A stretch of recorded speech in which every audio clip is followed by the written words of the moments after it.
सुंदर दिसायच्या तुमच्या पहिल्या पत्नी. भिंतीवरच्या फोटो समोर पाहत हात जोडून उभी असलेली राधिका म्हणाली, फक्त दिसायलाच नाही, मनानेही तितकी सुंदर होती माझी सखी. फोटोवरचा हार नीट करत आकाश म्हणाला, तिने वचन घेतले होते माझ्याकडून की मी तिच्या पश्चात पुन्हा लग्न करायचं, आयुष्य पुन्हा नव्याने सुरू करायचं, एकटं राहायचं नाही. पण त्या गेल्या कशा? काळच वाईट होता राधिका, सोड आता त्या वाईट आठवणी नको. अगं तुझ्या हाताला ही जखम कसली? अहो काही नाही, ती एक बांगडी फुटून लागली मगाशी. ठीक आहे, काळजी घे जरा. राधिकाचा नवा संसार सुरू झाला. आकाशचे हे दुसरे लग्न. तो राधिकाला अतिशय सुखात ठेवायचा. पण का कोण जाणे, राधिकाला मनातून एक वेगळीच अस्वस्थता वाटायची. आकाश रोज ऑफिसला गेल्यानंतर घरात ती एकटीच असायची आणि त्या घरात तिला सतत कोणाचे तरी अस्तित्व जाणवायचे. हे विचार मनातून काढण्यासाठी स्वतःला वेगवेगळ्या गोष्टींमध्ये गुंतवून घेण्याचा ती खूप प्रयत्न करायची, पण यश काही मिळत नव्हते. त्या अनोळखी अस्तित्वाची जाणीव तिला दररोज व्हायची जेव्हा कधी ती घरी एकटी असायची. जेवण खूप छान झालंय, आकाशने बोटं चाटत म्हटलं. राधिकाची त्यावर काहीच प्रतिक्रिया नव्हती. अगं काय झालं? तुला सांगतोय, लक्ष कुठे? नाही, काही नाही. अहो मी काय म्हणते, तुमच्या पहिल्या पत्नीचे सगळे विधी नीट झाले होते ना? काय? हे कुठून आलं मध्येच? नाही हो, सहज विचारलं. आणि असा प्रश्न सहज का बरं पडला? बघा, तुम्ही गैरसमज करून घेऊ नका, पण मला असं वाटतंय की त्यांच्या आत्म्याला अजून मुक्ती मिळाली नाहीये. काहीतरी वेड्यासारखे बडबडू नकोस. आकाश राधिकाचे बोलणे तोडतच टेबलवरून उठत म्हणाला. राधिकाने त्याचा हात धरून त्याला पुन्हा टेबलवर बसायला म्हणून खुणावले. अहो माझी गोष्ट पूर्ण ऐकून तरी घ्या. मला नेहमी त्यांचा इथे या घरात असण्याचा भास होतो.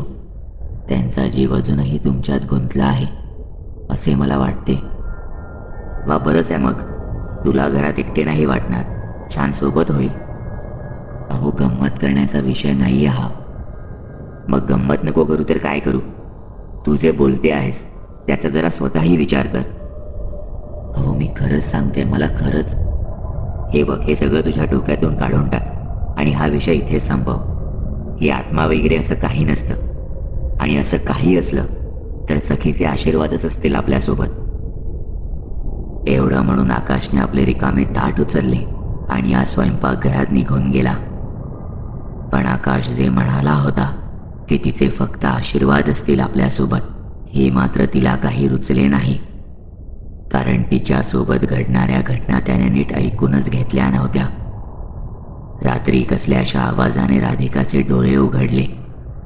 तिने खोलीत एक नजर फिरवली, पण काहीच दिसलं अथवा जाणवलं नाही. तिने पाणी पिण्यासाठी टेबलवरची बाटली उचलली, पण ती रिकामी होती. ती उठून स्वयंपाकघरात गेली. इतक्यात हॉलमधून कसला तरी आवाज आला. तिने मागे वळून पाहिले आणि अंगावर सर्रकन काटा येऊन गेला. सोफ्यावर कोणीतरी बसले होते. लाईट तर बंद होता, पण खिडकीतून येणाऱ्या बाहेरच्या स्ट्रीट लाईटच्या मंद प्रकाशात तिला ते जाणवले. तिने हिम्मत करून आवाजातली अनामिक भीती लपवत विचारलं, कोण आहे तिथे? पण समोरून काहीच प्रतिसाद आला नाही. ती पॅसेज लाईट लावण्यासाठी वळली आणि तितक्यात ती आकृती विजेच्या वेगाने झपकन तिच्या शरीरातून आरपार गेली. त्या प्रसंगाने तिला भोवळ आली आणि ती खाली कोसळली. डोळे उघडले तेव्हा ती बेडवर होती आणि आकाश तिच्या बाजूला बसला होता. अगं काय झालं होतं? मी 2-3 वेळा झोपेतून उठून पाहिलं, पण तू दिसली नाहीस, म्हणून तुला पाहायला आलो. तर तू पॅसेजमध्ये बेशुद्ध पडली होतीस. चक्कर वगैरे आली का तुला? हो नाही, हॉलमध्ये मला काहीतरी दिसलं. मी लाईट लावायला वळले आणि ते अचानक माझ्या शरीरातून आरपार झालं. तुझं झालं परत सुरू. झोपून जा गं. काही नाही आहे या घरात.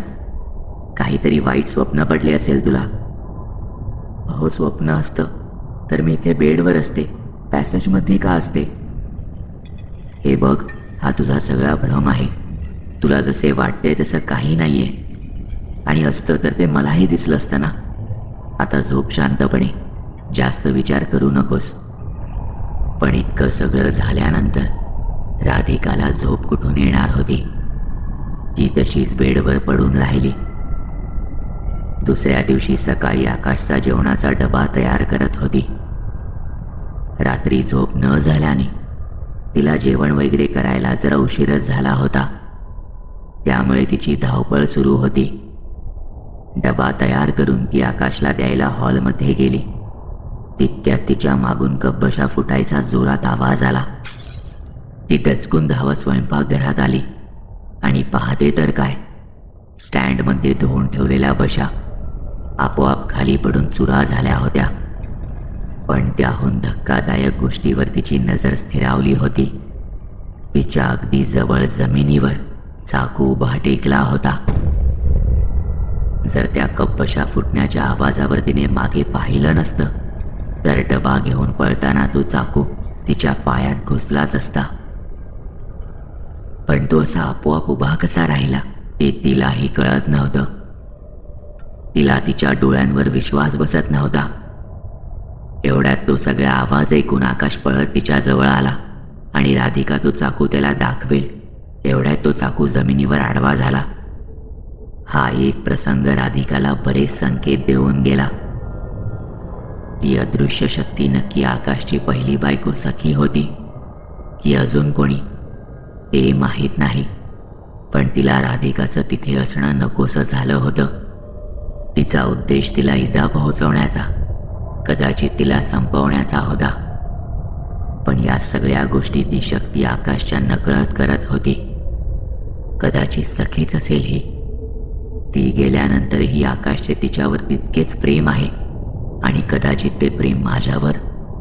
बहुतेक हे तिला नकोय. अगं, काय आहे हे सगळं? तुला कुठे लागलं तर नाही ना? नाही अहो, मांजर ओट्यावरून पळाली आणि ही सगळी नासधूस केली. यावेळेस राधिकाने आकाशला मुद्दामून खोटं सांगितलं, कारण त्याला ते पटणारच नव्हतं. संध्याकाळी आकाशची ऑफिसमधून घरी यायची वेळ झाली होती. राधिका टॅरेसवर या सगळ्यातून बाहेर कसे पडायचे, आपली सुटका कशी करून घ्यायची याचा विचार करत फेऱ्या मारत होती. हळूहळू अंधार पडू लागला होता. एवढ्यात राधिकाला अगदी कानाजवळ घड्याळाच्या ठोक्यांचा आवाज आला आणि तिने दचकून मागे वळून पाहिलं. टॅरेसच्या एका कोपऱ्यात कसलीशी हालचाल जाणवली. ती त्या अंधाऱ्या कोपऱ्यात निरखून पाहू लागली. तिथे एक काळपट आकृती आकार घेत होती. ती प्रचंड घाबरली आणि कशीबशी धावत धडपडत खाली आली आणि आपल्या बेडरूममध्ये जाऊन बाथरूममध्ये स्वतःला लॉक करून घेतले. पण काही वेळ होत नाही, तोच दरवाजावर थापा पडू लागल्या आणि तो आवाज प्रत्येक क्षणाला वाढू लागला, जो तिला आता असह्य होऊ लागला. तिने आपल्या कानांवर दोन्ही हात घट्ट दाबून घेतले, पण तो आवाज वाढतच चालला होता. तितक्यात तिची नजर समोर बेसिनवरच्या आरशात गेली आणि तिच्या काळजाचा ठोका चुकला. तिच्या मागे तीच आकृती उभी होती, अगदी तिच्या जवळ. त्या आकृतीला काही आकार नव्हता, पण तरी एक क्रूर हास्य जाणवत होतं. बघता बघता त्या आकृतीने राधिकाच्या मानेला विळखा घालायला सुरुवात केली. तशी राधिका जोरात किंचाळत बाथरूममधून बाहेर पळाली. पळता पळता जोरात ठेच लागून जमिनीवर आदळली आणि तिची नजर बेड खालच्या एका पेटीवर गेली. यात सखीचं काही सामान आहे, तिच्या काही आठवणी आहेत. राधिकाला आकाशचे शब्द आठवले. तिने रागाच्या भरात ती पेटी खेचून बाहेर काढली. पटापट त्या पेटीतल्या वस्तू काढून पाहायला सुरुवात केली. त्यात काही जुन्या वस्तू होत्या. सखीच्या लग्नाचा शालू तिची डायरी, एक सोनेरी रंगाचं घड्याळ आणि इतर काही वस्तू. तिने पुन्हा सगळ्या वस्तू पेटीत भरल्या आणि पेटी बंद केली. तिच्या मनात काहीतरी वेगळे चालले होते. ती पेटी घेऊन ती घराच्या मागे गेली आणि त्या सगळ्या वस्तू जाळून टाकल्या. पण तिने कल्पनाही केली नसेल अशी विचित्र गोष्ट घडू लागली. जसे त्या वस्तूंनी पेट घेतला तसे त्यातून किंचाळण्याचे आवाज येऊ लागले. ती तसेच त्या पेटत्या ज्वाळेकडे बघत राहिली. त्या दिवसानंतर तिचं आयुष्य आणि संसार पुन्हा सुरळीत सुरू झाला. ते विचित्र भास, ती काळी सावली आणि सखीचं अस्तित्व सगळं संपलं. वर्षभराने त्यांच्या घरात एक गोंडस बाळ जन्माला आलं. पण पुढे राधिकाच्या वाट्याला काहीतरी वेगळंच वाढवून ठेवलं होतं. राधिका, डबा दे पटकन, मला उशीर होतोय. अहो, तिथेच ठेवलाय टेबलवर, प्लीज तुम्हीच घ्या, मी बाळाला नाश्ता भरवते. हो, घेतला, चल बाय. ते बाळ जवळपास 2.5 वर्षांचे झाले होते आणि नुकताच बोलायलाही लागले होते. राधिकाने टेबलवरची पाण्याची बाटली उचलली, पण झाकण नीट लावलेलं नसल्याने ती खाली पडून पाणी सांडलं. काय हे? राधिका संतापून म्हणाली. इतकी वर्ष झाली लग्नाला, तरी अजून यांच्या या सवयी काही जात नाही. पाणी प्यायल्यावर बाटलीला झाकण लावणं काय इतकं अवघड आहे? ही ऑफिसला निघून जाणार आणि मी मागून हे सगळं आवरत बसायचं. ही सवय खूप जुनी आहे. मी हे सर्व करत बसायचे ते ऑफिसला गेल्यावर. तिने झटकन मागे वळून पाहिले. त्या लहान बाळाच्या तोंडून हे वाक्य ऐकून राधिकाला विजेचा तीव्र झटका लागल्यासारखे झाले. ती जागी स्तब्ध झाली. इतक्या वर्षात ती जे विसरून गेली होती, ती वाईट सावली, सखी, तिच्या इतक्याशा बाळाच्या शरीरात. शेकडो प्रश्न तिच्या मनात काहूर माजवत होते आणि इतक्यात ती भोवळ येऊन खाली पडली. राधिका, घाबरू नकोस. मी तुला किंवा तुझ्या कुटुंबाला काही हानी नाही पोहोचवणार. एक हलकाचा आवाज तिच्या कानावर पडला. तिने डोळे उघडण्याचा प्रयत्न केला, पण डोळे दिपून जातील इतका प्रखर प्रकाश तिच्या समोर होता. राधिका, मी कायम तुमचं चांगलंच इच्छिलंय. तुला खरंच वाटलं होतं माझ्या आत्म्याला मुक्ती नव्हतीच मिळाली, पण ते माझ्या नवऱ्याच्या काळजीपोटी. आणि मग तू आलीस आणि तीच काळजी तुझ्याबद्दलही वाटू लागली. माझं अस्तित्व या घरात तुमचं रक्षण करण्यासाठीच होतं. त्या वाईट आत्म्यापासून ज्याने माझा जीव घेतला, त्या आत्म्याने तुझाही घात करण्याचा खूप प्रयत्न केला. पण मी प्रत्येक वेळेस माझ्या परीने तुला सावध करत आले. तुला आठवतंय, जेव्हा तू माझ्या पेटीमधलं सामान बाहेर काढलं तेव्हा त्यात एक सुंदर घड्याळ होतं, सोनेरी रंगाचं.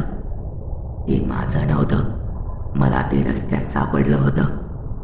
मला ते खूप आवडलं आणि मी कसलाही विचार न करता ते उचलून घरी आणलं. आणि तेव्हापासून माझ्या संसाराला नजर लागली. ती अतृप्त आत्मा त्या घड्याळासोबत या घरात आली. मी जिवंत असताना माझ्या तेवढी शक्ती नव्हती, त्यामुळे मी त्या शक्तीला बळी गेले. पण ज्या वेळेस तू माझ्या सामानासोबत ते घड्याळ जाळून टाकलंस, तेव्हा ती शक्ती कायमची संपली आणि सोबत मलाही मुक्ती मिळाली. देवाने मला तुमच्यासोबत माझे आयुष्य नवीन सुरू करायची ही संधी दिली आहे आणि मी तुझ्या पोटी जन्म घेतला आहे. पण तू काळजी नको करूस, तुझं बाळ अजून खूप लहान आहे. काही वर्षात माझ्या या सगळ्या जुन्या आठवणी कायमसाठी पुसल्या जातील आणि मी फक्त तुमच्या दोघांची मुलगी असेन. माझ्या नवऱ्याच्या आयुष्यात येऊन त्याला आधार देण्याबद्दल, त्याला मनापासून आपलंसं करण्याबद्दल मी कायम तुझी ऋणी राहीन, तुझी ही सखी बनून राहीन. तो डोळे दिपवणारा प्रकाश हळूहळू कमी होत गेला आणि राधिकाचे डोळे उघडले. ते बाळ तिच्या शेजारी बसून मिश्किलपणे हसत होतं. राधिकानेही पटकन त्याला आपल्या मिठीत घेतलं आणि म्हणाली, थँक्यू सखी.